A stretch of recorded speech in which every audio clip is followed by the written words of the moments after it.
پاکستان کی ڈگمگاتی معیشت کو IMF کا ایک اور سہارا۔ IMF ایگزیکٹو بورڈ نے پاکستان کے لیے $7 ارب کی منظوری دے دی۔ قرض پروگرام کی مدت 37 ماہ ہوگی۔ پہلی قسط 30 ستمبر تک ملے گی۔ قرض کی منظوری سے بیرونی ادائیگیوں کا دباؤ ختم ہو گیا۔ قرض منظوری سے پاکستان میں معاشی اور زر مبادلہ کے ذخائر بہتر ہوں گے۔ معاشی استحکام کے لیے پاکستان کو ٹیکس آمدنی بڑھانا ہوگی۔ وزیر اعظم شہباز شریف کا IMF قرض منظوری پر اظہار اطمینان۔ اپنے ایک پیغام میں کہا، اللہ کے فضل و کرم سے معاشی اصلاحات کا نفاذ تیزی سے جاری ہے۔ معاشی استحکام کے بعد معاشی ترقی کے اہداف کے لیے محنت جاری رکھیں گے۔ کاروباری سرگرمیوں میں سرمایہ کاری میں اضافہ خوش آئند ہے۔ یوں ہی محنت جاری رہی تو انشاءاللہ یہ پاکستان کا آخری IMF پروگرام ہوگا۔ وزیر اعظم نے IMF پیکج میں معاونت کرنے والے دوست ممالک کا شکریہ بھی ادا کیا۔ وزیر اعظم شہباز شریف کا دورہ امریکہ، عالمی رہنماؤں کی سائیڈ لائن ملاقاتیں۔ وزیر اعظم شہباز شریف کی بنگلہ دیش کے چیف ایڈوائزر ڈاکٹر یونس سے ملاقات۔ رہنماؤں کا دونوں ممالک کے تعلقات کو وسعت دینے پر تبادلہ خیال۔ شہباز شریف سے کویت کے ولی عہد کی بھی ملاقات۔ دونوں ممالک کے درمیان دیرینہ برادرانہ اور دوستانہ تعلقات پر اطمینان کا اظہار۔ ترکیہ کے صدر نے وزیر اعظم کی دورہ پاکستان کی دعوت قبول کر لی۔ مالدیپ کے صدر ڈاکٹر معیزو سے ملاقات میں دونوں رہنماؤں کا گہرے تعلقات کے فروغ پر زور۔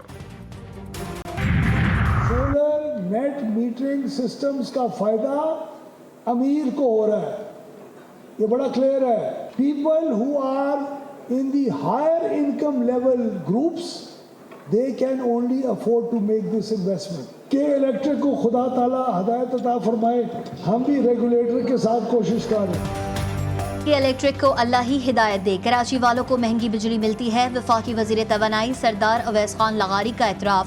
کراچی میں تقریب سے خطاب میں بولے، حکومتی اصلاحات کے باعث اگر شرح ٹیکس بڑھ گئی تو آئندہ 12 سے 18 ماہ تک بجلی کی قیمتوں میں 12 روپے تک کمی آ سکتی ہے۔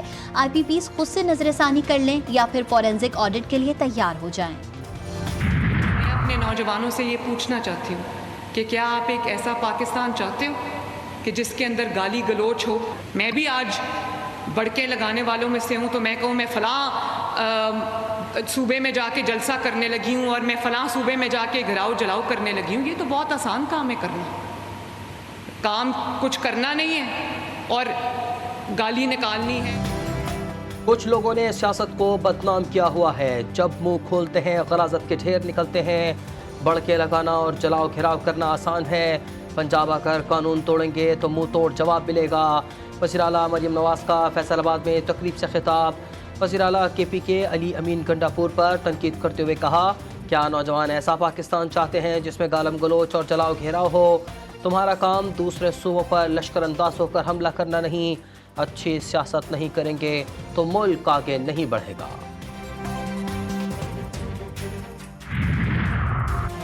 تحریک انصاف کو مخصوص نشستیں دی جائیں یا نہیں، الیکشن کمیشن کی 7ویں بیٹھک بھی بے نتیجہ ختم۔ سپریم کورٹ کے فیصلے پر الیکشن کمیشن متفق کا فیصلہ نہ کر سکا۔ ذرائع کے مطابق الیکشن کمیشن کے ممبر کی سپریم کورٹ کے فیصلے پر عمل درآمد کی تجویز۔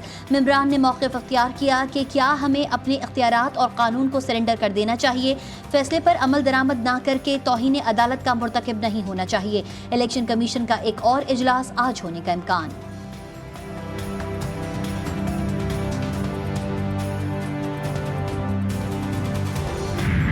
سمجھتے ہیں کہ اس فیصلے میں ایک سے زیادہ بار ہوا ہے، بار بار آئین کو توڑا گیا ہے اور بار بار 2017 کے قانون کو توڑا گیا ہے، الیکشن ایکٹ کو توڑا گیا، لیکن آج یہ طے ہو جانا چاہیے کہ جب ایک ایسا فیصلہ جو آئین سے متصادم ہو، اگر ہم آئین سے متصادم کوئی چیز کرتے ہیں تو ایک فورم موجود ہے، عدلیہ ٹھیک کر دیتی ہے۔ عدلیہ اگر یہ وہی کام کرے جو ہم کرتے ہیں تو کون ٹھیک؟ معزز ججز بھی انسان ہیں، ان سے بھی غلطی ہو سکتی ہے۔ مخصوص نشستوں سے متعلق عدالتی فیصلے نے کئی سوالات کو جنم دیا۔ مسلم لیگ نون کے سینیٹر عرفان صدیقی نے پریس کانفرنس میں کہا، عدالتی فیصلے سے معاملہ حل ہونے کے بجائے پیچیدہ ہو گیا۔